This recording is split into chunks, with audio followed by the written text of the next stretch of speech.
নবী সাল্লাল্লাহু আলাইহি ওয়াসাল্লাম নবী হয়েছেন 40 বছর বয়সে। জন্মগ্রহণের আগে বাবাকে হারিয়েছেন, তারপরে 6 বছর বয়সে মাকে হারিয়েছেন, 8 বছর বয়সে দাদাকেও হারিয়েছেন। বাবার নাম ছিল বাবা আব্দুল্লাহ, মায়ের নাম ছিল মা আমিনা, দাদার নাম ছিল দাদা আব্দুল মুত্তালিব। এরপরে তিনি মানুষ হয়েছেন চাচার পরিবারে। চাচার নাম ছিল আবু তালেব। 8 বছর বয়স থেকে নিয়ে বলা যায় 53 বছর পর্যন্ত চাচার গার্ডিয়ানশিপেই ছিলেন। সুবহানাল্লাহ। এই চাচা আবু তালেব নবী সাল্লাল্লাহু আলাইহি ওয়াসাল্লামের জন্য এবং দ্বীন ইসলামের জন্য, কারণ তার ভাতিজার দিন তো তারই দিন, এমন কোনো ত্যাগ নাই যা স্বীকার করেন নাই। চাচা আবু তালেব নবী সাল্লাল্লাহু আলাইহি ওয়াসাল্লামকে যে সাপোর্টটা দিয়েছেন, এই সাপোর্টটা আমরা সবাই মিলেও এখনো দিতে পারি নাই। বিশ্বাস করেন? যে সাপোর্টটা নবী সাল্লাল্লাহু আলাইহি ওয়াসাল্লামকে চাচা আবু তালেব দিয়েছে, এই সাপোর্ট আমরা সবাই মিলেও তাকে দিতে পারি নাই। চাচা আবু তালেব শেষ পর্যন্ত কালিমা পড়েন নাই। সাহাবীরা জিজ্ঞাসা করেছিলেন যে, ইয়া রাসূলুল্লাহ সাল্লাল্লাহু আলাইহি ওয়াসাল্লাম, আপনাকে এত সাপোর্ট দেওয়ার পরে চাচা আবু তালেবের কি কোনোই উপকার হবে না বা হবে না? নবীজি বলেছেন সাল্লাল্লাহু আলাইহি ওয়াসাল্লাম, আমি না থাকলে আমার চাচাকে জাহান্নামের একদম অতল তলে রাখা হবে। আমার কারণে আল্লাহ রাব্বুল আলামিন তাকে জাহান্নামের উঁচু জায়গায় রাখবেন, জাহান্নামের উঁচু জায়গায় রাখবেন, যেখানে আগুন তার পায়ের কোরআনের স্পর্শ করবে, এতেই তার মগজ টকবক করে ফুটতে থাকে। আপনারা কি আমার বাংলা ভাষা বুঝতে পারছেন? এমন কোনো সাপোর্ট নাই চাচা দেন নাই। মক্কার প্রায় 13 বছর যখন দাওয়াতি কাজ করছেন নবী সাল্লাল্লাহু আলাইহি ওয়াসাল্লাম, মানুষ গালি দিচ্ছে, কেউ থুতু নিক্ষেপ করছে, কেউ নামাজরত অবস্থায় মাথার উপরে উটের নাড়িভুড়ি চাপিয়ে দিচ্ছে, কেউ বলছে এই ব্যক্তি জাদুকর, এই ব্যক্তি গণক, এই ব্যক্তি মিথ্যাবাদী, নাউজুবিল্লাহ, এই ব্যক্তি ফারিকুল জামাত বিভক্তকারী, এই ব্যক্তি মাজনুন, পাগল। তাকে আগলে রেখেছেন তার চাচা।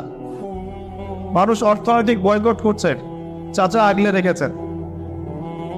3 বছর সমাজ থেকে বহিষ্কার করা হয়েছে, গাছের ছাল পাতা খেয়ে থেকেছেন বনু হাশিম, চাচা আগলে রেখেছেন। চাচা ছোটবেলা থেকে তাকে এত মহব্বত করেছেন, তার ছেলেদেরকে নিয়ে যখন খেতে বসতেন, আমাদের নবী সাল্লাল্লাহু আলাইহি ওয়াসাল্লাম একটু লাজুক ছিলেন, তিনি শোরগোল করতেন না, চুপচাপ খেতেন। চাচা আলাদা করে একটা খাবার রেডি করে তাকে আলাদা করে ডেকে খাওয়াতো, কারণ সবার সামনে হয়তো সে বলতে পারছে না, লজ্জা পাচ্ছে, শাই ফিল করছে, বাবা নাই মানুষের সংসারে, হয় না? এটা আপনারা হয়তো সবাই বুঝবেন না, আমরা বুঝি। যারা বাবা বা মা ছাড়া বড় হয়েছে অন্যের সংসারে, তারা এগুলো বুঝতে পারে। নবী সাল্লাল্লাহু আলাইহি ওয়াসাল্লাম এতিমদের প্রতি এত রহমদিল কেন ছিলেন? কারণ তিনি তো এতিম অবস্থায় বড় হয়েছে, তিনি তার কষ্টটা বুঝতেন। আমরা যদি এখানে যদি কেউ এতিম থাকেন, তিনি বুঝবেন এতিমের সাইকোলজি কেমন, তার চাহিদা কেমন, কষ্ট কেমন। আমি তো বারবার বলে আসছি কয়েকদিন থেকেই, আমাদের তো কারো সন্তান মারা যায়নি, আমাদের কারো সন্তানকে তো বোম মেরে বুলেট দিয়ে গুলি করে হত্যা করা হয়নি, আমরা তো সেই লাশ দাফন করি নাই। তাহলে আমরা কিভাবে প্যালেস্টাইনের মাজলুম ভাইদের আর্তনাদ আমাদের কান পর্যন্ত পৌঁছাবে? কিভাবে পৌঁছাবে? পৌঁছালেও কনক পর্যন্ত পৌঁছাবে না। আমার সাথে তো এটা হয় নাই। তো ওই দিকে আমি পরে আসতেছি। চাচা আবু তালেব তাকে এত মহব্বত করেছেন, আমি ভাষায় প্রকাশ করতে পারবো। আর আমরা চাচা আবু তালেব সম্পর্কে অনেক সময় আলোচনা করি, কিন্তু তার চাচির কথা ভুলে যায়। তার চাচির নাম ছিল ফাতিমা। কি নাম ছিল? এই নামে তিনি তার মেয়ের নাম রেখেছেন। এই ফাতিমা তার চাচি নবী সাল্লাল্লাহু আলাইহি ওয়াসাল্লামকে আলাদা করে ডেকে খাওয়াতেন, মহব্বত করতেন। তিনি কিন্তু তার সন্তান না, অন্য কারো সন্তান। একজন মেয়ের পক্ষে অন্যের সন্তান মানুষ করা চারটাকারই কথা না। সতীনের সন্তানই সহ্য করতে পারে না, আর অন্য মানুষের সন্তান নিজের মতো করে মানুষ করা একটা মেয়ের পক্ষে এত সহজও না। এই কাজটা চাচি করেছেন। আমি একটা জায়গায় আসতে চাচ্ছি, এত কিছু করার পরেও, সমাজের মানুষের অত্যাচার নির্যাতন সব থেকে ভাতিজাকে প্রোটেক্ট করার পরেও শেষমেশ তিনি কালিমা লা ইলাহা ইল্লাল্লাহ সাক্ষ্য দেন নাই। শেষ মুহূর্তে নবী সাল্লাল্লাহু আলাইহি ওয়াসাল্লাম বারবার বলছিলেন, হে চাচা, খালি কালিমা পড়েন, আমি আপনার জন্য আল্লাহর কাছে সুপারিশ করব। ব্যাস ব্যাস। তো তিনি শেষ পর্যন্ত কালিমা পড়েন নাই। দরকার নাই, আলোচনা শুরু হয়ে গেলে ব্রেকআপ করেন না। তো শেষে কি হলো, কালিমাটা পড়ার হলো না হলো না। বারবার জিজ্ঞাসা করা হচ্ছে, চাচা আপনি কালিমাটা পড়েন, আমি আপনার জন্য আপনার কাছে সুপারিশ করব। শেষমেশ তিনি বলেছেন যে না, আমি আব্দুল মুত্তালিবের ধর্মের উপরে থাকলাম। সারা জীবন সাপোর্ট দেওয়ার পরে কালিমা পড়ে মুসলিম না হওয়ার ফলশ্রুতিতে আল্লাহর নবীজি বলছেন, আল্লাহ পাক তাকে জাহান্নামের উঁচু স্থানে রাখবেন।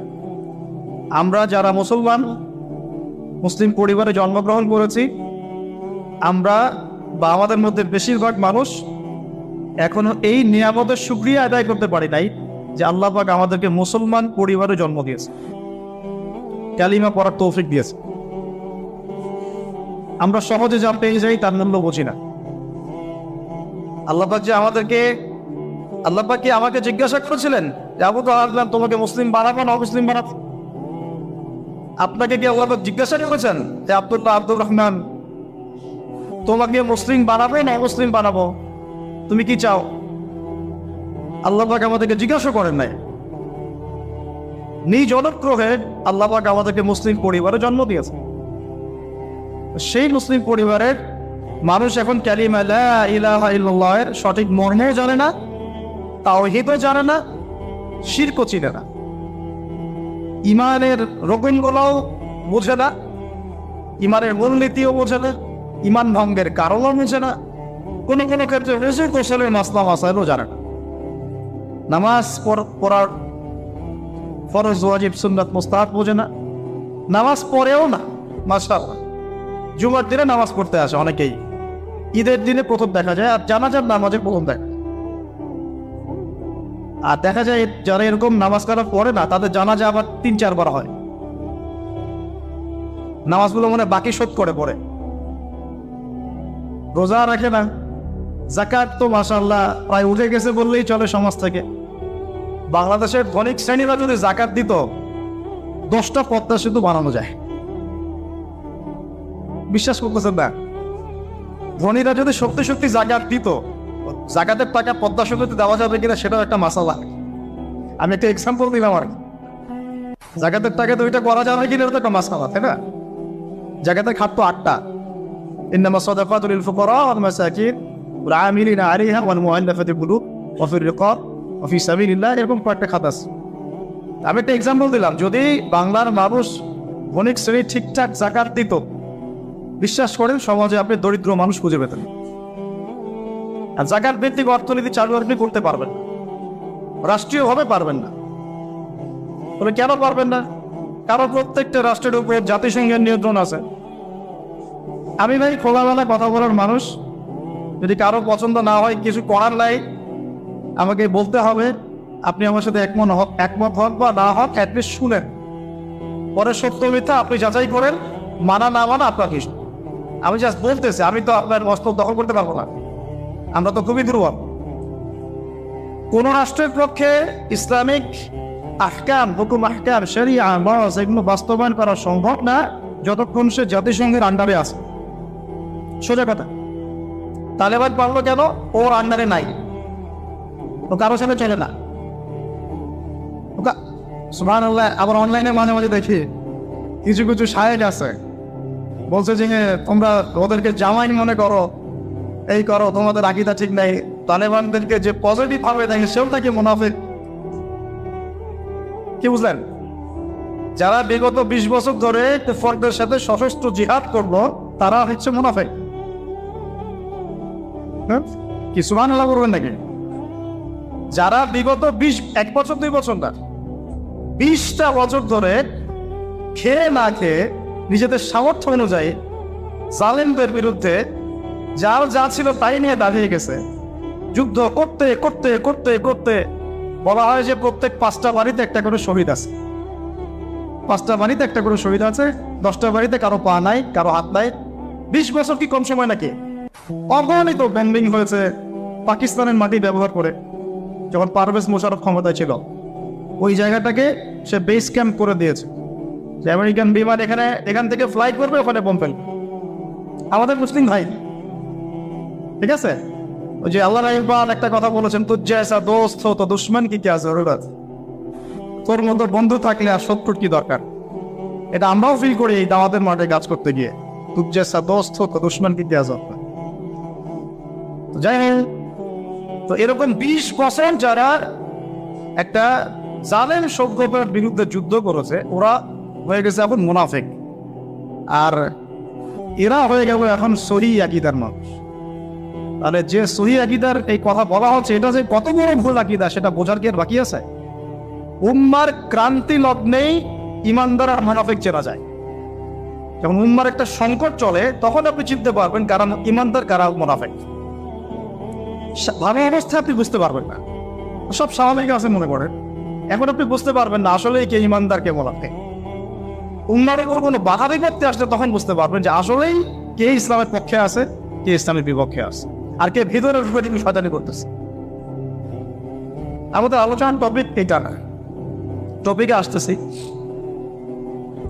আমি একটা কথা বলতে চাচ্ছিলাম, আল্লাহ পাক যে আমাদেরকে জিজ্ঞেস না করেই মুসলিম পরিবারে জন্ম দিয়েছেন, এই নেয়ামতের শুকরিয়া আমরা আদায় করতে পারবো না যদি সারা জীবন সেজদায় পড়ে থাকি। এখন থেকে নিয়ে আমরা শুধু তাওহীদের অনুসারী হয়েছি, এই কৃতজ্ঞতাই আমরা আদায় করতে পারবো। আমরা দিনের জন্য কিছুই করি নাই, আমাদের দ্বারা ইসলামের বড় বড় খেদমত হয়েছে এমন না। আবু তালেব একা যা করেছেন, আমার মতো 100 জন আবু তালেব তা করতে পারে নাই, পারবে না। এটাই সত্য কথা। আবু তালেব কোন অবস্থায় মরেছেন? যখন চতুর্দিক থেকে আল্লাহর নবীকে সবাই ছিছি করছে, গালিগালাজ করছে, হত্যার জন্য চেষ্টা করছে, পুরো সমাজ একদিকে, আবু তালেব একাই এক। তার কাছে প্রস্তাব দেওয়া হয়েছে, তোমার ভাতিজাকে আমাদের হাতে তুলে দাও, তাহলে আমরা ব্যবস্থা নেব। সে বলছে, আমি আমার ভাতিজাকে তোমাদের হাতে তুলে দিব না যতদিন না আমার দেহ মাটির তলে না যাচ্ছে। হ্যাঁ, তিনি নবীজিকে গিয়ে বলছেন, তা আমার বৃদ্ধ কাঁধের উপর এত বোঝা দিও না ভাতিজা, আমার বয়স হয়ে গেছে, ওরা তোমাকে বলছে তুমি দাওয়াতটা ছেড়ে দাও। নবীজি বলছেন, আমার ডান হাতে যদি চাঁদ এনে দেওয়া হয়, বাম হাতে সূর্য এনে দেওয়া হয়, চাচা আমি এই দাওয়াত ছাড়তে পারবো। হয় আমি এই পথে দাওয়াত দিতে দিতে আমার এই দিন বিজয়ী হবে, না হলে আমি হালাক হয়ে যাব। তখন কি হবে? তখন তিনি বললেন যে ওরা তোমার দিকে আসতে পারবে না দলে দলে, যতক্ষণ না আমি আবু তালেব দাফন হচ্ছি মাটির তলে। কথা বুঝতে পারছেন? এখন মূল কথাটা হচ্ছে, আমরা যারা মুসলিম পরিবারে জন্মগ্রহণ করেছি, এরপরেও আমরা তাওহীদের জ্ঞান অর্জন করছি না, শিরক থেকে দূরে থাকছি না, নামাজ পড়ছি না 5 ওয়াক্ত ফরজ নামাজ, যাকাত দিচ্ছি না, সওয়াব রাখছি না, প্রোটেস্ট্যান্ট মুসলিম হয়েছি, Protestant version of Islam follow করছি, ইসলামের দাওয়াতের কাজ করছি না, দিনের বিজয়ের কোনো ফিকির করছি না। সত্যি কথা বলতে আমাদের দুনিয়াতে থাকাচ্ছে না থাকাই বা, আমরা এখন গরু ছাগল। বিশ্বাস করেন আমার কথা, আল্লাহ পাক এই শব্দই বলেছেন সূরা আরাফ, সূরা আরাফের সম্ভবত 189 নম্বরের 189। ولقد بعد أعوذ بالله من الشيطان الرجيم ولقد ذرأنا لجهنم كثيرا من الجن والإنس। আল্লাহ পাক বলছেন, আমি প্রচুর জিন আর মানুষকে দিয়ে জাহান্নাম পূর্ণ করব। বলি নাউযুবিল্লাহ। লাহুম কুলুবুন, কেন পূর্ণ করব? তাদের কি অপরাধ ছিল? কি অপরাধে করব? লাহুম কুলুবুন, তাদেরকে কলব দিয়েছিলাম, লা ইয়াফকাহুনা বিহা, বোঝার চেষ্টা করে না। ওয়া লাহুম আযানুন, কান দিয়েছিলাম, লা ইয়াসমাউনা বিহা, শোনে নাই।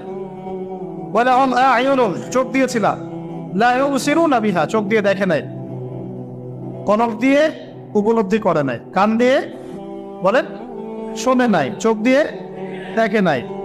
উলাইকা কাল আনআম, এরা ছিল আনআমের মতো। আনআম কি? আনআম মানে গবাদি পশু, ক্যাটলস, গবাদি পশু। শুধু তাই না, বাল হুম আদল, বরং এর চেয়েও নিকৃষ্ট ছিল।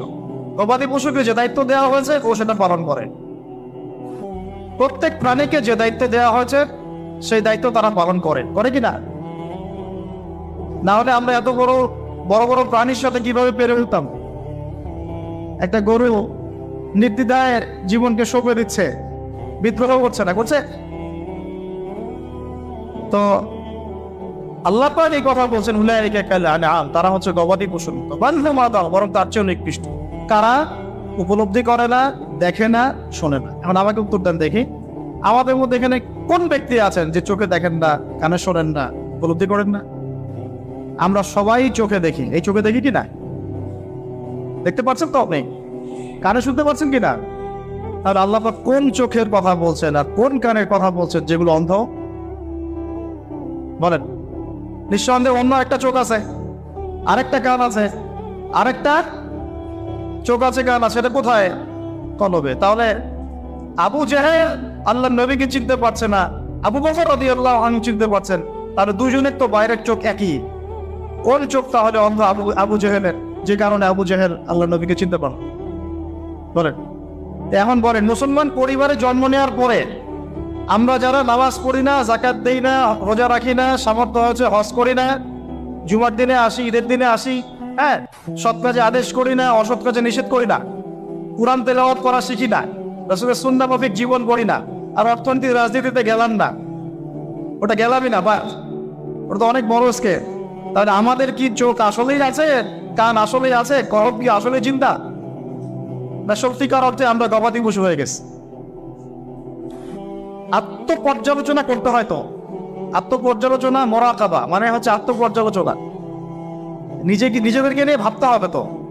এখন আপনি আমাদের উত্তর দেন, যে মুসলমান নামাজ পড়ে না, রোজা রাখে না, দাওয়াতের কোনো মেহনত নাই, দিন প্রতিষ্ঠার সংগ্রাম নাই, কোরআনও তেলাওয়াত করতে জানে না, আল্লাহর পথে সদকা করে না, তাওহীদের জ্ঞান নাই, শিরকের জ্ঞান নাই, সুন্নতের জ্ঞান নাই, বেদাতের জ্ঞান নাই, ঈমান ভঙ্গের কারণ জানে না, ওযু করান মাসালাও জানে না, এই মুসলমান সারা বিশ্বে মার খাবে না তো কারা খাবে? আমাকে বলে উত্তর দেন। আমার জানা নাই, আমি এগুলো বুঝি না, বুঝতে আসছি। আমি অনেক কিছুই বুঝি না, যে আমার বোঝের সাথে অনেক কিছুই মিলে না। আমার বোঝ এইটা যে মার খাবে না তো খাবে কারা, এটা আমার বোঝ। এখানে যে আমরা বসে আছি, এখানে খাই নাই, সেটাই তো আল্লাহ পাকের রহমত। অনেক আগেই তো আল্লাহর গজব আসা উচিত ছিল। নামাজ তো আগে ছেড়ে দিছো তুমি, যাকাত দাও না, রোজা রাখো না, রাসূলের সুন্নাতের কোনো খবরই নাই, প্রতিদিন ক্লিন শেভ করতেছো তুমি, আল্লাহ রাসূলের সুন্নতকে জবাই করতেছো, প্রতিদিন করতেছো, কোরআন দেখতেছো, বাইকে করে মেয়ে নিয়ে ঘুরতেছো, ইউনিভার্সিটিতে গোল হয়ে বসে আছো, মেয়েদের সাথে আঙ্গি মারতেছো। Sorry for my language. Available তো এগুলো হচ্ছে, অ্যাভেলেবল। মেয়েরা জেনা করতেছে, বহু ছেলে পেলে। এখন বিয়ে তো কঠিন, এই জন্য এই পথটা বেছে নেয়। এই পথটা সহজ, 5 দিন 7 দিন একটা মেয়ে কিনে ঘুরলে দেখা যায় যে ওই বিছানায় চলে যাওয়া যায়। এখন তো এই যুগ চলতেছে, খুব দিক করে, কিন্তু তাদের সংখ্যা নিতান্তই কম। আর তাদের মধ্যে আবার বিভক্তি আছে, অনৈক্য আছে, আপোষে হিংসা, বিদ্বেষ, পরশ্রীঘাতকতা আছে। তারা আবার ইউনাইটেড না। তো বদর দেশবাসীর জানা উচিত যে বদরের যুদ্ধ হয়েছে দ্বিতীয় হিজরিতে। কত হিজরি?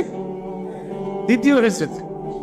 আল্লাহ নবী সাল্লাল্লাহু আলাইহি ওয়াসাল্লাম এই চাচায়ের সংসারে মানুষ হয়েছেন প্রায় 53 বছর পর্যন্ত। এই চাচাই তাকে বিয়ে দিয়েছেন 25 বছর বয়স।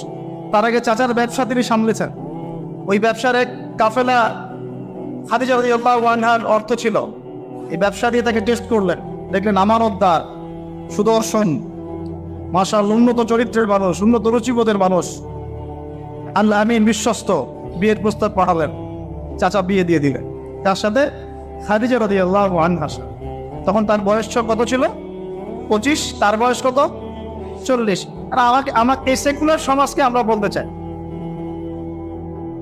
আমি বলতে চাই অ্যাটলিস্ট, মনে করেন কথার কথা যে আমার স্ত্রীর বয়স 40, আমার বয়স 25, কারণ আমরা একে অপরকে মহব্বত করি, ভালোবাসি, আমরা সংসার জীবনে হ্যাপি, সুখী, এবং আমাদের সন্তান সন্ততিও হচ্ছে।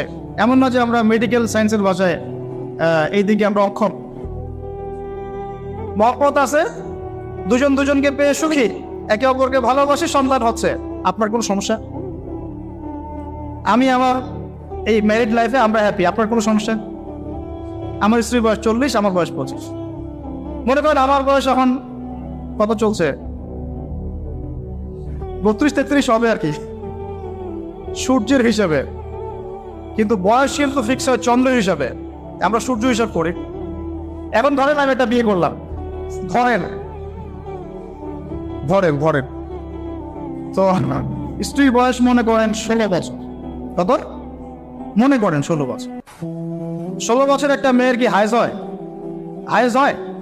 হাইজ বোঝেন? আচ্ছা, সে কি সন্তান জন্মদানে সক্ষম? সে কি ম্যাচিউর, ফিজিক্যালি স্ট্রং? এখন ওর বয়স 16, আমার বয়স 32, ডাবল। 16 দুগুণ 32 না? তাই তো, অঙ্ক ভুলে গেছি ভাই। আচ্ছা, এখন ও আমার সাথে হ্যাপি, আমি তার সাথে হ্যাপি, সন্তান জন্ম হচ্ছে, দুজন সুখে আছি, মহব্বতের সাথে আছি, সুস্থ আছি, কোনো সমস্যা নাই। তো এই হলো অবস্থা, সার্কাস। এখন এই 16 বছরের মেয়ে, আপনার মেয়ে, আপনি বিয়ে দিতে পারবেন না। বলবেন যে আপনি রাষ্ট্র আইনের বিরুদ্ধে কথা বলছেন। না, আমি বিরুদ্ধে কথা বলছি, আমি বুঝাচ্ছি যে এটা কতটা অসার একটা আইন। 16 বছরের একটা মেয়ে যদি জেনা করে, আপনি উৎসাহিত করছেন। 16-17 বছরের মেয়েরা জেনা করে না? স্কুলে, কলেজে, বিশ্ববিদ্যালয়ে, এইখানে ওইখানে, এর বিরুদ্ধে আপনার ব্যবস্থা কি, অ্যাকশন কি? কিন্তু 17 বছর একটা মেয়ে যদি বিয়ে করে, আপনি তো কাজীকে ধরে জেলে দিয়ে দিবেন। এখন বলেন এটা কি আমি মানতে বাধ্য? এখন জোর করে চাপাই দিলেন, লেখে দিলেন, মানতে বাধ্য হয়ে গেলাম। তা আসলে কি কুরআন সুন্নাহ সমর্থিত হবো? এখন জবাব দিবেন আল্লাহর কাছে আপনি, জনগণ কিছুই বলতে পারবে না। আমরা শুধু জ্ঞানতাত্ত্বিক একটা ডিবেট করলাম এবং আপনাকে দেখালাম যেটা অসার। তারপরে যেটা হয়েছে হক, অ্যাটলিস্ট বিয়েটা সহজ করলে ভালো হবে। বিয়েটা কঠিন হয়ে গেছে, এই জন্য এটা জেনার রাস্তা বেছে নেয়। তো আমরা জেনাকে উস্কে দিচ্ছি। আরে ভাই, 16-17 বছর তো দূরের কথা, এখন 13-14 বছরের মেয়েরাই দেখবেন ঠিক নাই। আপনি মনে করেন এখনকার স্কুল কলেজের মেয়েগুলো খুব বুদ্ধিমতা, যখন 15 বছর আগে যে যুগটা ছিল, 20 বছর আগে, আর এখন তো আরো অনেক আপডেটেড। এখন ওরা ওইসবে বিশ্বাসী না। গল্প করো যে কার কয়টা, কোন ভাই হাসেন না, কোন ক্ষেত্রে মাদ্রাসা এর থেকে মুক্ত হয় নাই। আমাদের দিকেও তো বলতে হবে, ইনসাফ করতে হবে। তো বহু মাদ্রাসাতেও জেনা ঘটনা ঘটছে এখন, কারণ এটা পর্নোগ্রাফির যুগ। কিসের যুগ? একজন টিচার যদি কোরআনে হাফেজ হয়, আলেম হয়, এবং একই সাথে যদি ফোনে এডিক্টেড হয়, সেই ব্যক্তির দ্বারা ধর্ষণ হতে পারে, যদিও সে হাফেজ, যদিও সে আলেম, যদিও সে দায়ী, whoever he is। এরকম ঘটনা ঘটছে। কোন কোন ক্ষেত্রে ছেলের সাথে জেনা পর্যন্ত হচ্ছে। হয় নাই ভাই? আমি কি বাড়ায় কথা বললাম? যেই করুক এটা পাপ। শাস্তিও আবার কি? ধর্ষণের শাস্তি কি? ইসলামের শাস্তি কি? মৃত্যুদণ্ড। কয়টা কার্যকর করতে পারবেন আপনি? তো সব থেকে সমস্যা, আমি যে পয়েন্টে আছে এখানে চলে আসেন, এখানে সাউন্ড বন্ধ করেন। সেটা হলো, তার বয়স তখন 40, আমাদের নবীজির বয়স 25, ম্যারিড জীবনে হ্যাপি, 6টা সন্তান হয়েছে। কয়টা?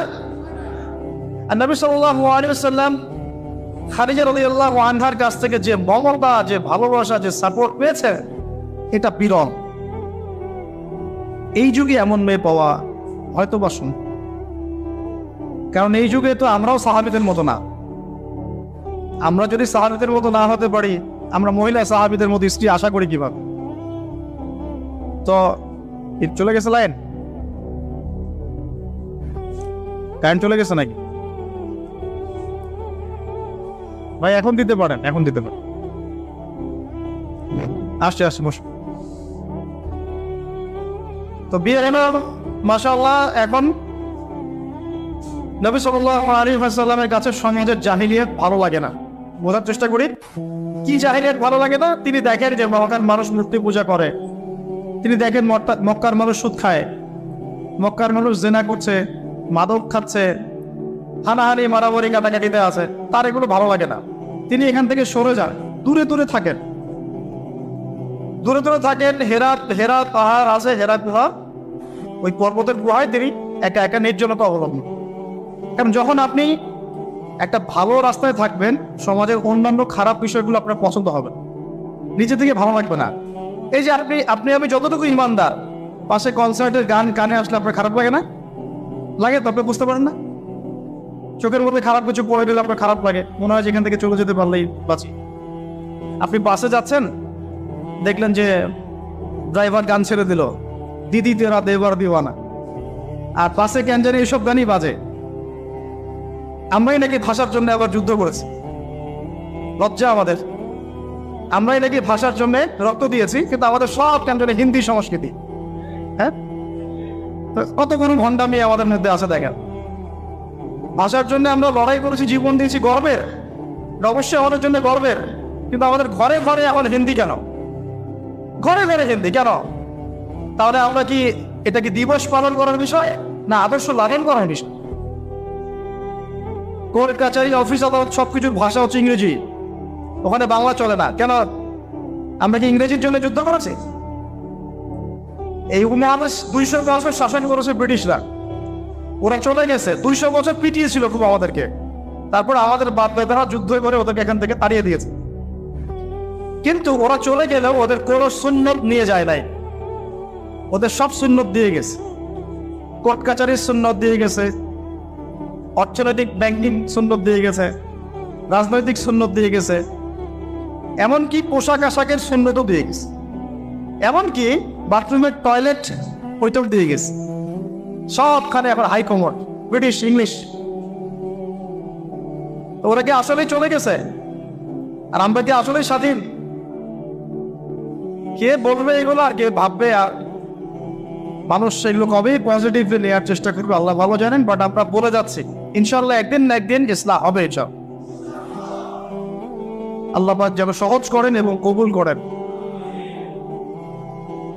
এখন কথা হচ্ছে যে তিনি দেখেন আরবের লোকজন সুদ খায়, মদ খায়, জেনা করে ইত্যাদিতে, তিনি একা একা থাকা শুরু করলেন। একা থাকতে থাকতে ওই সময় তিনি যেভাবে ইবাদত করতে পারতেন সেভাবে ইবাদত করেছেন। আগেও ইবাদতের কিছু সিস্টেম ছিল, কারণ আরবের মানুষরা দাবি করতো তারা হচ্ছে মিল্লাতে ইব্রাহিমের উপর আছে, বিকৃত, কিন্তু ওরা মনে করতো আমরা ইব্রাহিমের ধর্মের উপরেই আছি। এখন 40 বছর বয়সে নবী সাল্লাল্লাহু আলাইহি ওয়াসাল্লামের কাছে প্রথম ওহীটা চলে আসে। প্রথম ওহী কি ছিল ভাই? কোন সূরা? সূরা আলাকের কত নম্বর আয়াত? প্রথম আয়াতটা, প্রথম ওহীটা কি সংক্রান্ত ছিল? নামাজ পড়ো, রোজা রাখো, হজ করো, যাকাত দাও, মূর্তি পূজা করো না। কি বলেছেন আল্লাহ পাক? ইকরা বিসমি রাব্বিকাল্লাযী খালাক। হে নবী, কথাটা বুঝুন। হে নবী মুহাম্মদ সাল্লাল্লাহু আলাইহি ওয়াসাল্লাম, আপনি যেগুলো দেখে ব্যথিত, যে সমাজটার এই যে জাহেলিয়াত আপনি দূর করতে চান, যাদেরকে নিয়ে আপনি চিন্তাগ্রস্ত, আপনার কাছে ভালো লাগে না এই জাহেলিয়াতগুলো, এগুলোকে দূর করতে হলে আগে পড়াশোনা করতে হবে, জ্ঞান লাগবে। আগে কি লাগবে? ওই জায়গায় মুসলমানরা পিছিয়ে পড়ার কারণে আজকে এই অবস্থা হচ্ছে। দুজনের বুঝে আসছে, দুজন ঠিক বলছে। ওই ইকরা বিসমি রাব্বিকাল্লাযী খালাক, এই পড়াশোনা থেকে আমরা পিছিয়ে পড়েছি বলেই আমাদের আজকে অবস্থা হচ্ছে। বলছেন যেমন বলবেন যে আমরা তো পড়াশোনা করছি, সাক্ষরতার হার তো আমাদের 67, 77 এরকম আর কি। তো সত্যিই কি করছি? কি পড়ছি? ইকরা বিসমি রাব্বিকাল্লাযী খালাক অর্থ হচ্ছে আপনার রবের নামে, যিনি আপনাকে, যে জ্ঞান আপনাকে আপনার স্রষ্টার দিকে নিয়ে যাবে সেটাই তো জ্ঞান। এখনকার আমাদের জ্ঞানগুলো কি সত্যি আমাদেরকে আল্লাহর দিকে নিয়ে যাচ্ছে? নাকি আল্লাহ থেকে দূরে সরাচ্ছে? তাহলে বোঝেন। এখন আপনি যদি বলেন যে তাহলে কি আপনি শুধু মাদ্রাসা শিক্ষাকেই সমর্থন করছেন, জেনারেল শিক্ষা সমর্থন করছেন না? আমি বলবো না, আমি নিজেও জেনারেল শিক্ষিত একজন মানুষ। আমরা অনার্স মাস্টার্স করেছি এবং আমরা কখনো সেকেন্ড হইনি আলহামদুলিল্লাহ, কয়েকবার ছাড়া। তো আমরাও জানি ব্যাপারগুলো কি। আমরা জেনারেল শিক্ষার উপকারী শিক্ষাগুলোকে সমর্থন করি, কিন্তু কোরআন এবং সুন্নাহ ইসলামের মূল শিক্ষাটাকে বাদ দিয়ে এই জেনারেল শিক্ষা আমার কোনো উপকার করবে না। আবার একই সাথে কোরআন এবং হাদিস এই দুটাতে দক্ষ হয়েও যদি আমরা বর্তমান বিশ্বের উপকারী জ্ঞানগুলো অর্জন করতে ব্যর্থ হই, তখন কোরআন সুন্নাহকে হাতে নিয়েও এই বিশ্বকে চ্যালেঞ্জ করতে পারব। তাহলে দরকার কি? সমন্বয়। এই সমন্বয় হওয়া উচিত ছিল আজকে থেকে 50 বছর আগে। এখন আমাদের এগুলো নিয়ে কথা বলতে হচ্ছে, এটাই দুঃখজনক। যেখানে শিক্ষা প্রতিষ্ঠান আছে, রাষ্ট্রীয় নিয়ন্ত্রণাধীন প্রতিষ্ঠানে হয়তো আপনি ইন্টারফেয়ার করতে পারবেন না, কিন্তু ব্যক্তিগত উদ্যোগে যত শিক্ষা প্রতিষ্ঠান আছে এগুলোতে ইসলামিক শিক্ষা এবং জেনারেল শিক্ষা দুটাকে সমন্বয় করার চেষ্টা করে। আল্লাহ পাক তৌফিক দান। দেখবেন আগামী 10 বছরের মধ্যে একটা আলোকিত প্রজন্ম গড়ে উঠবে ইনশাআল্লাহ। আমার ছেলে বাংলা, ইংরেজি, অঙ্ক সব শিখবে, এদিকে হাফেজে কোরআন হবে, আরবি ভাষা শিখবে, আরবি ব্যাকরণ শিখবে, হাদিসের ইবারত করার যোগ্যতা অর্জন করবে, মোতালা করবে।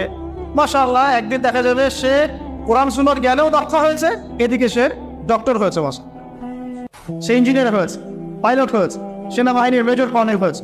সম্ভব না? অনেক ডক্টর দেখবেন যে 50 বছর বয়স হওয়ার পরে ইসলামের দিকে এসে চর্চা করা শুরু করে, তারপরে দিনের দিকে হেদায়েতের দিনের উপকারে কাজ করছে। অনেক ইঞ্জিনিয়ার সাহেব এই কাজ করছেন, অনেক আর্মি অফিসার, র্যাবে, পুলিশের, বিজিবি, তারা দেখবেন যখন রিটায়ার্ড করে বা যখন সিনিয়র হয় তখন গিয়ে চর্চা করা শুরু করে, এবং তখন তারা আবার দিনের জন্য অনেক কিছু করতেও চায়, করে, অনেকে করে না। তারা কি আনুষ্ঠান নাকি? তারা তো আমাদেরই ভাই, আমাদের ভাই না। শোনেন, যদি বাংলাদেশ রাষ্ট্রীয়ভাবে কখনো জিহাদে যায় কুফফারদের বিরুদ্ধে, তাহলে আমরা যাবো না তারা যাবে? যাবে তো তারাই। যে আপনি যাবেন না, যাবে তো তারাই। আপনার আবার কি প্রশিক্ষণ আছে? যদি বাংলাদেশে কোনো মনে করেন যে 100% ইসলামী জ্ঞানে পরিপূর্ণ কোনো নেতা আসছে, আমির, রাষ্ট্রীয় আমির, এখন সে চিন্তা করলো যে আমি এই ইহুদিদের বিরুদ্ধে সৈন্য পাঠাবো, ভাবতে পারে কি পারে না? 73 সালে 6টা মুসলিমদের সৈন্য পাঠিয়েছিল, মিশর ছিল, জানেন না আপনারা এগুলা ইতিহাস, 6 দিনের যুদ্ধ। তো যাই হোক, তো ধরেন বাংলাদেশ এমন একজন নেতার আন্ডারে আছে, যেই নেতা বললো ঠিক আছে আমিও পাঠাবো, আমার এখান থেকেও 2000 সৈন্য যাবে। তখন কিন্তু ওই 2000-এর মধ্যে আপনি থাকবেন, থাকবে ওই আর্মি অফিসারই, ওই বিজিবি, ওই র্যাব, ওই পুলিশ, ওই ভাইরে। তারা আমাদের ভাই না? তাদেরকে মেসেজটা পৌঁছাতে হবে যে আপনারা পরিপূর্ণ ইসলামের সামনে আত্মসমর্পণ করেন। ইনশাআল্লাহ আল্লাহ পাক দুনিয়াতে সুখী করবেন, পরকালেও সুখী করছেন। আমরা দোয়া করবো, দোয়া। আপনারা কখনো একটা রাষ্ট্রের মধ্যে জাতিগত বিভাজনে যাবেন না। জাতিগত বিভাজনটা খুব খারাপ, এতে করে রাষ্ট্রের অভ্যন্তরীণ যে স্থিতিশীলতা নষ্ট হয়ে যায়। আমরা আলহামদুলিল্লাহ ইসলামকে তো ভালোবাসি, মহব্বত করি, পারি না পারি আমাদের মেন তো ব্যথিত হয় না? এটা আল্লাহ পাক দেখছেন, ইনশাআল্লাহ আল্লাহ পাক এই অনুযায়ী আমাদেরকে প্রতিদান দিবেন। তবে চেষ্টা আরো বাড়াতে হবে। এই চেষ্টা বাড়ানোর কথা বলতে এখানে আসছে, আল্লাহ নবীর মন খারাপ, তখন ওহী এসেছে। ওহী প্রাপ্ত হওয়ার পরে নবী সাল্লাল্লাহু আলাইহি ওয়াসাল্লাম একটু ভীত, একটু সন্তুষ্ট। তখন খাশিতু আলা নাফসি। বাংলাদেশে যত সিরাতের বই আছে না, তার 80% সিরাতের বই আপনি পাবেন। ওই সময় নবী সাল্লাল্লাহু আলাইহি ওয়াসাল্লাম এতটা ভীত সন্তুষ্ট হয়ে গিয়েছিলেন, কয়েকবার তিনি চিন্তা করেছেন যে আমি পাহাড়ের উপর উঠে নিজেকে শেষ করে ফেলবো। এটা নিয়ে বিশাল ইস্যু সৃষ্টি করে ফেলছে বাংলাদেশে। হ্যাঁ, আর রাহিকুল মাকতুম বলেন, আর যে কোনো বড় বড় সিরাতের গ্রন্থ বলেন, এটা যদি লিখা না থাকছে আমি বক্তব্য দেওয়া ছেড়ে দিন। বাসায় গিয়ে দেখেন, চেক করে, রাইটারে লিখেছেন। এটা আমাদের কথা না। কয়েকবার তিনি পাহাড়ের ওপর উঠে চিন্তা করেছেন যে আমি যা দেখলাম, ফেরেশতা এসেছে আমাকে জড়িয়ে ধরেছে, আমাকে বলছে পড়ুন, আসলে ব্যাপারটা কি, আমি কি মানে সঠিক আছি তা ভুল হচ্ছে। মানসিক একটা পেরেশানির মধ্যে তিনি ছিলেন। তখন কয়েকবার নিজেকে শেষ করে ফেলার চেষ্টা করছে। যখনই তিনি উঠেছেন তখনই জিবরাইল আলাইহিস সালাম সামনে এসেছে। ইয়া মুহাম্মদ, আপনি পাবেন নর, আনতা রাসূলুল্লাহ ওয়া আনা জিবরিল। হে মুহাম্মদ, আপনি পাবেন নর, আপনি হচ্ছেন আল্লাহর মনোনীত রাসূল আর আমি জিবরাইল। আপনি বিচলিত হবেন না। আরো একদিন আবার জিবরাইল আলাইহিস সালাম হাজির। এবার হতেই হতে তিনি আশ্বস্ত হলেন যে হ্যাঁ, আসলে যা হচ্ছে সব সঠিক। এটা কি একটা বড় ঘটনা না? এরপরে তিনি বাসায় আছেন, বেশ কয়েকদিন ওহী আসা বন্ধ আছে। আল্লাহ পাক প্রস্তুত করছেন তাকে, কারণ ব্যাক টু ব্যাক ওহী আসতে থাকলে এটা একটা ওয়েট আছে, নেয়ার মতো ক্ষমতাকে তৈরি হতে হয়। দ্বিতীয় ওহীটা আসছে, এটা আমি একটু আলোচনায় টাচ করে সামনে যাব। তিনি কম্বল দিয়ে ঘুমিয়ে আছেন, আল্লাহ পাক ওহী পাঠালেন। যখন ওহী পাঠাচ্ছেন, খাদিজা রাদিয়াল্লাহু আনহা দেখছেন যে নবী সাল্লাল্লাহু আলাইহি ওয়াসাল্লাম একটু অস্বাভাবিক আচরণ করছেন। তিনি বলেছেন, আপনি শুয়ে পড়েন, রেস্ট নেন। নবীজি বলছেন, আমার এখন রেস্ট নেওয়ার সময় নাই। আল্লাহ পাক আমাকে বলেছেন, ইয়া আইয়ুহাল মুদ্দাসসির, হে কম্বল আবৃত রাসূল, কুম, উঠে দাঁড়ান, ফানজির, মানুষকে সতর্ক করে। তো কুম ফানজির অর্থ মানে এই না যে বিছানা থেকে উঠে মাটিতে দাঁড়ান। মানে হচ্ছে আপনার কাছে যা আসছে সত্য, এটা দ্বীনে হক, আল্লাহর পক্ষ থেকে আসছে। অতএব আপনি এই সত্যের বাণী নিয়ে সমাজের মধ্যে দাওয়াতে কাজে নেবেন। ফানজির, মানুষকে সতর্ক করেন। রব্বাকা ফাকাব্বির, আপনার রবের তাকবীর পাঠ করেন। ওয়া সিয়াবাকা ফাতাহহির, আপনার কাপড় পরিচ্ছন্ন রাখেন। কাপড় মানে শুধু বাইরের পোশাক না, ভিতরের হৃদয়ের পোশাকটাও। ওয়া রিজসা ফাহজুর, যত অনার্থক বিষয় আছে ছেড়ে দেন। ওয়ালা তামনু তাস্তাকসির ওয়া লিরাব্বিকা ফাসবির, কিছু পাওয়ার আশায় আপনি কাউকে সদকা করেন না, কারো কাছে কিছু পাওয়ার আশায় আপনি সদকা করেন না, বরং আপনার রবের জন্য আপনি সবর করেন। কত গভীর কথা! এটা নিয়ে কিন্তু আলোচনা খুব বেশি হয় না। আমরা আলোচনা করি প্রথম ওহীটা কি ছিল, এটা দ্বিতীয় ওহী ছিল। উঠুন, সতর্ক করুন। আপনি যা ভাবছেন এরকম কিছু না। আপনি নবী, আপনি শেষ নবী। এই মহাবিশ্বে আপনার মতো কোনো নবী আসে নাই। আপনি সর্বশ্রেষ্ঠ নবী, আপনি সর্বশ্রেষ্ঠ আল্লাহর অনুসারী, আপনার উম্মত হচ্ছে সর্বশ্রেষ্ঠ উম্মত। আপনি উঠুন, মানুষকে সতর্ক করুন, কাপড় পবিত্র রাখুন, অনর্থক বিষয় ছেড়ে দেন, আল্লাহর জন্য সবর করেন, আল্লাহর জন্য তাকবীর পাঠ করেন, বলুন আল্লাহু আকবার। এই শুরু হলো মিশন। এই মিশন শুরু হওয়ার পরে 13 বছর, কয় বছর ভাই? 13 বছর মক্কায় তিনি প্রথম 3 বছর গোপন দাওয়াত দিয়েছেন, তারপরে প্রকাশ্য দাওয়াত দেওয়া শুরু করেছেন। এই প্রকাশ্য দাওয়াত যখনই দেওয়া শুরু করেছেন, বাস সমাজে কনফ্লিক্ট লেগে গেল, হক আর বাতিলের লড়াই। তিনি যাদেরকে নিয়ে দাওয়াত দিচ্ছেন, আবু বকর সিদ্দিক, উসমান বিন আফফান, আব্দুর রহমান বিন আওফ, তালহা বিন উবাইদুল্লাহ, সাদ ইবনে আবি ওয়াক্কাস, বেলাল ইবনে রাবাহ, আব্দুল্লাহ বিন মাসউদ, এরকম সাহাবী 40 জন বা 80 জন। আর নিজের ঘরে আছে স্ত্রী, আলী ইবনে আবি তালেব, যায়েদ ইবনে হারেসা, জাফর বিন আবি তালেব। আর এই দাওয়াত যখন চলতে লাগলো, সমাজের মানুষ প্রকাশ্য রূপ যখন ধারণ করলো, এই পক্ষে আছে আবু জাহেল, আবু লাহাব, উতবা, শাইবা, রাবিআ, আশরাক বিন শারীক, এরকম কিছু মানুষ। ঠিক আছে, এমন কনফ্লিক্ট যে এটা কিছুতেই মিউচুয়াল হচ্ছে না, কিছুতেই হচ্ছে না। সিরাত পড়তে হবে আপনাদেরকে, একটা লেকচারে সবকিছু তো বলা যাবেই না, সময় আমাদেরকে অ্যালাউ করবে না, পাশাপাশি আমারও এনার্জি করবে না। ঠিক আছে, এমন কোনো কষ্ট নাই যা তাকে দেওয়া হয়, সাহাবীদেরকে দেওয়া হয়। অর্থনৈতিক বয়কট, উত্তরাধিকার থেকে বঞ্চিত করা, বাড়ির থেকে পিটিয়ে বের করে দেয়া, হ্যাঁ, উল্টা ঝুলায় লটকায় রাখা, আমাদের রিমান্ডগুলোর মতো, শারীরিক নির্যাতন, মানসিক কষ্ট তো আছেই, তো মানসিক কষ্ট তো আছেই, বলার তো অপেক্ষা রাখে না।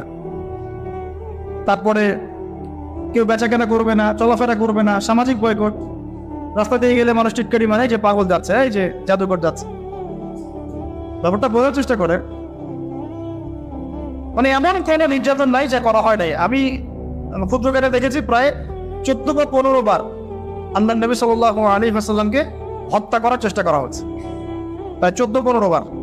তাকে হত্যা করার চেষ্টা করা হয়েছে। আর তাকে সারা জীবনে প্রায় এরকম 15-16টা গালি খেতে হয়েছে। সারা জীবনে কাকে খেতে হয়েছে? যে মানুষের আগেও কোনো গুনাহ নাই, পরের কোনো গুনাহ, যিনি সব কষ্ট করছেন শুধু উম্মতের জন্য। কারণ তিনি তো মাকামে মাহমুদে যাবেন, জান্নাতুল ফিরদাউস আলায় যাবেন। তার কি নিজের দেশের জন্য এই কাজগুলো করা? 13টা বছর যখন এভাবে নির্যাতিত হতে হলো, এই যে বলা হচ্ছে সাহাবীদেরকে গলায় দড়ি দিয়ে রাস্তায় হেঁচড়ে নিয়ে আসা হয়েছে, উত্তপ্ত বালুর মধ্যে শুয়ে উপরে পাথর চাপা দেওয়া হয়েছে, আগুনের কয়লা জ্বালিয়ে দেওয়া হয়েছে, উপরে শুয়ে দেওয়া হয়েছে, গায়ের চামড়া এবং গোশত চর্বি এগুলো গলে গলে কয়লা নিভে গেছে। আমরা কি ইমাজিন করতে পারি? কি আপনারা তো ফেসবুকে ঢুকলে গাজার চিত্রগুলো দেখছেন, বাচ্চাকে নিয়ে দৌড়াচ্ছে, বোনদের অবস্থা, ভাইদের অবস্থা। কিছুটা আজ করতে পারেন কি আসলে কি হয়েছিল 1400 বছর আগে?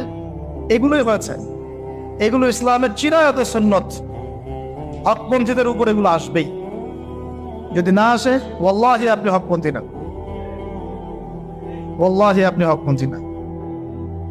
আপনি প্রোটেস্ট্যান্ট ভার্সন অফ ইসলামে আছেন অথবা মডার্ন ইসলামে আছেন, এটাও ঠিক ওটাও ঠিক।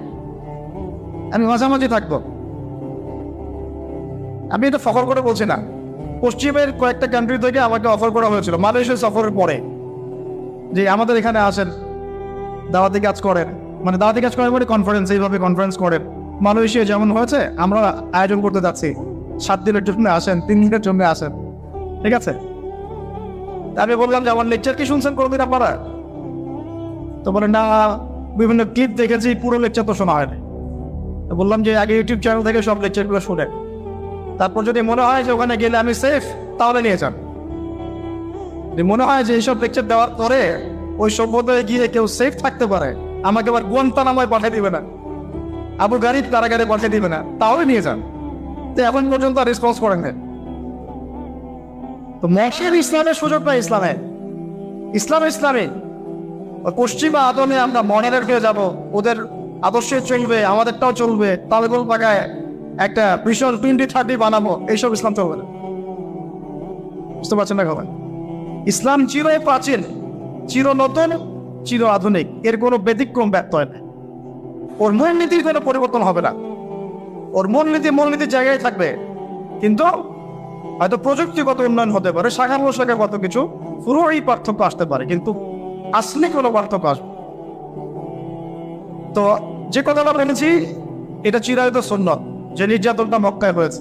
যদি না হয়, বুঝে নেবেন যে আপনার বা আমার ইসলামিক চলাফেরার মধ্যে কোনো একটা ল্যাকিংস আছে, বা আমরা Protestant version of Islam follow করছি। এটা হচ্ছে মুযাবযাবিনা বাইনাহুম, মানে এদিকেও না ওদিকেও না, দুটার মাঝখানে। আল্লাহ রাসূল সাল্লাল্লাহু আলাইহি ওয়াসাল্লাম বলেছেন, একটা হাদিস বলি তাহলে আপনি বুঝে নেবেন যে আমরা আসলে কোন জায়গায় আছি। এরপরে আমি সামনে যাচ্ছি, তারপরে বদরগঞ্জে আসবো ইনশাআল্লাহ। বদরগঞ্জ থেকে আমরা ফিলিস্তিনে গিয়ে শেষ করবো, ঠিক আছে? একটু মনোযোগ ধরে রাখেন। কি বললাম? হাদিসটা কি? সহিহ মুসলিমের হাদিস। রাসূলুল্লাহ সাল্লাল্লাহু আলাইহি ওয়াসাল্লাম বলছেন, ক্বালা নবী সাল্লাল্লাহু আলাইহি ওয়াসাল্লাম, মান রাআ মিনকুম মুনকারা, তোমাদের মধ্যে যে কেউ যদি কোনো অন্যায় গর্হিত কাজ দেখে, ফালইউগাইয়ির বিয়াদিহি, সে যেন তার হাত দিয়ে এটাকে প্রতিহত করে। বলেন এই লেভেলে আমরা কয়জন আছি? 0.00001%। মান রাআ মিনকুম মুনকারান ফালইউগাইয়ির, সে যেন পরিবর্তন করে। এমন না যে সামর্থ্য হলে পরিবর্তন কইরো, মানে যাদের হাত দিয়ে প্রতিহত করার ক্ষমতা আছে তারা যেন অবশ্যই হাত দিয়ে প্রতিহত। এখানে ধরেন একটা জেনা হচ্ছে, নাউজুবিল্লাহ, বা একটা নোংরামি হচ্ছে, ফাহিশাগুলো কাজ হচ্ছে, এখানে যদি সর্বোচ্চ দায়িত্বশীল তিনিও এখন গিয়ে কিছু বলার অধিকার রাখেন না। বলতে গেলে তিনি 10 বার চিন্তা করেন যে বলতে কি হইতে পারে, তাই না? বিষয়টা বাজারের মধ্যে ধরেন সুদের একটা জুয়া হচ্ছে, জুয়া, কেউ কিছু বলতে পারে না। মসজিদ এখানে ধরেন পাশের বাসায় বিয়ের অনুষ্ঠান হচ্ছে, আর বিয়ে মানেই তো জেনা দিয়ে শুরু হলো, ধুমধার একটা গান বাজতেছে। ঢাকা শহরে বিশ্বাস করেন না, এই অত্যাচারে থাকা দেন, মানে একটা ফ্ল্যাট ধরেন 14 তলা বা 10 তলা, তো এই 10 তলার মধ্যে 5 তলার সদস্যের বিয়ে, ও ছাদটা হায়ার করে নিল, নিয়ে এমন জোরে ধুমধারাক্কা মিউজিক শুরু করবে যে পুরো এলাকার প্রত্যেকটা ঘরে ঘরে যেন সাউন্ড, মানে ওর উপর যেন ওয়াজিং করা হয়েছে, সবার কানে গান বাজনা পৌঁছায়। কিন্তু কিছু করার নাই, আপনি বেচতে যান, উল্টা আপনার উপর চড়া হবে। হুজুর আসছে, বেশি বেশি কোন, আমরা মুসলমান না, আমরা আর ইসলাম ফলো করি না বলতে আসছে। আপনি বাসায় যান, নিজের ঘর ঠিক করেন, বলবেন। তো হাদিসের এই শব্দের বাক্যের আওতায় আমরা আছে কিনা একটু ভাবেন। যদি এভাবে কেউ প্রতিহত করতে না পারে, দ্বিতীয় সেন্টেন্স হাদিসের, সে যেন তার জবান দিয়ে প্রতিহত কর। আজকে জবান নিয়েও কি মানুষ প্রতিহত করছে? বরং চোখের সামনে জুলুম দেখছে। আজকে মৃতের সংখ্যা 6,857 জন। আজকে গাজার মৃতের সংখ্যা 6,857 জন। একটু আগে আমি খবর দেখে আসছি। এরপরে কিছু মানুষ মুসলিম ভাইদের বিপক্ষে অবস্থান নিয়ে ফতোয়াবাজি শুরু করেছে বাংলাদেশ। আমি বলেছি আপনারা মুনাফিক তখনই চিনতে পারবেন যখন ওই একটা সংকটময় অবস্থায় থাকে, তার আগে চিনতে পারবেন। এরাই কয়দিন আগে আমাদেরকে খারেজি বলতো, যারা এখানে মাজলুমদের বিপক্ষে ফতোয়া দিচ্ছে, ঘুরিয়ে ফিরিয়ে বলার চেষ্টা করছে যে হামাসেরই ভুল হয়েছে, ইসরায়েল ঠিক আছে, কেন তুই হামলা করতে গেলি? না করতে গেলে তো ওরা হামলা করতো না। যুক্তি এটা না, কেন তুই হামলা করে যুদ্ধ করতে গেলি আর 1400 মানুষকে কেন মাননি, 1400 ইহুদি কেন মাননি? এই জন্যই তো ওরা আসলো হামলা করতে। এখন যে তোদের 6,000 মরে গেল, বলছে প্রতিবার যখন এভাবে মুসলিমরা আক্রমণ করেছে ততবারই ল্যান্ড নাকি হারিয়েছে। আমি আল্লাহর কসম করে বলছি, তো এদের ইমানি লেভেল তো তলানিতে আছেই, ইতিহাসের সামান্যতম জ্ঞান এদের মধ্যে নাই। ফিলিস্তিন সংকট নিয়ে ইনশাল্লাহ আপনারা অনেক বইপত্র বাজারে পাবেন, বাসায় গিয়ে পড়াশোনা করে দেখেন, বা ইনশাল্লাহ আমরাও কিছু নিয়ে আসার চেষ্টা করব। আপনাদেরকে দেখাও যে এই ধরনের সংগঠনগুলো যখন তৈরিও হয় নাই, হামাসের মতো সংগঠনটা যখন সৃষ্টিও হয় নাই, তার আগেই তারা মোটামুটি 56% জায়গা দখল করে দিচ্ছে। তো ওই সময় কেন করছে বেটা? ওই সময় তারা আক্রমণ কেন করেছিল?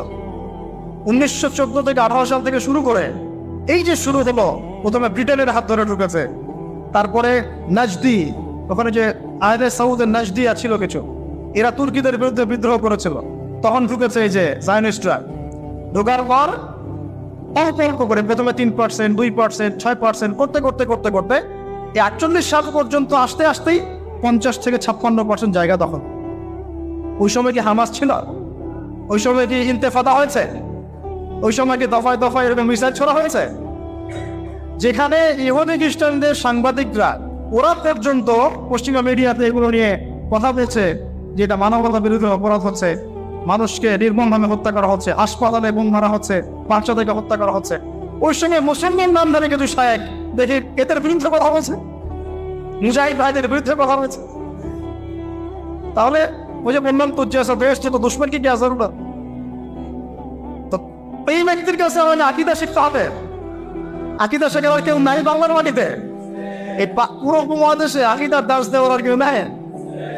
তারা যখন এখানে ছিল না, তাদের চেহারা যখন মানুষ দেখে নাই, তখন মানুষ আকিদা শেখে নাই। ব্রিটিশ আমলে আমাদের বাপদাদাদের আকিদা ঠিক ছিল না। সুবহানাল্লাহ। এখন এই মুনাফিকি মানহাজটাকে বলা হচ্ছে সহি মানহাজ, আর যারা মুজাহিদ, যারা হকের পক্ষে, তাদেরকে বলা হচ্ছে খারেজি, এদের আকিদা ঠিক। উদ্বোধন হবে অ্যাক্সিডেন্ট আলেন দিয়ে, জান্নাত কিন্তু উদ্বোধন হবে। এই হাদিসটা জানেন না আপনারা? ওলামায়ে কেরাম আপনারা তো আমার চেয়ে অনেক ভালো জান। প্রথমে একজন শহীদ কি করছো? জীবন দিয়ে দিয়েছি, শহীদ হয়ে গেছি। ভুল, ক্যাদেট, মিথ্যা কথা বলছো।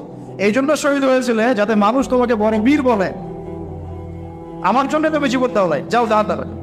আরেকজন কি করেছো? অনেক দান করেছি, মানুষ দানবীর বলে। আল্লাহ বলছেন যে মিথ্যা বলছো, মানুষ যেন দানবীর বলে এই জন্য দান করেছে। দান করার সময় সতর্ক থাকেন, লোক দেখায় দান করে না। আর ইলেকশনের আগে আগে তো দানটা বেশি করেন আপনারা, তা আমরা এই সুযোগটা নিব। অবশ্য আমরা বেশি বেশি দান নিবো এখন তাদের কাছ থেকে, ঠিক আছে? তাদেরকে ইনভাইট করবো আর তারা বেশি করে নিব। ভুলে না, এই কাজ ভুলেও করবেন না। রিক্সা ভাইয়ের কাছ থেকে সৎকার নিবেন 10 টাকা, মুচি মুচি ভাই, তরকারিওয়ালা, ভ্যান চালক, এদের কাছ থেকে হালাল টাকা থেকে টাকা, ওই ব্যারাক মসজিদ থেকে দিন প্রচার হবে। আর হারাম টাকার এসি মসজিদ থেকে দিনের কোনো প্রচার হবে না। বাংলাদেশে এসি মসজিদের অভাব নাকি? আমার কথা রাগ করতেছেন নাকি? বাংলাদেশে এমন অনেক মসজিদ আছে কোটি কোটি টাকার প্রজেক্ট, ঠিক শেষ জামানার হাদিসের মতো। নবীজি বলেছেন শেষ জামানায় কিছু মসজিদ হবে চাকচিক্যময়, একদম গর্জিয়াস, হেদায়েত উঠে যাবে। পরের লাইন হচ্ছে হেদায়েত উঠে যাবে। ওটা নাই, নামাজ শেষ, মসজিদ বন্ধ।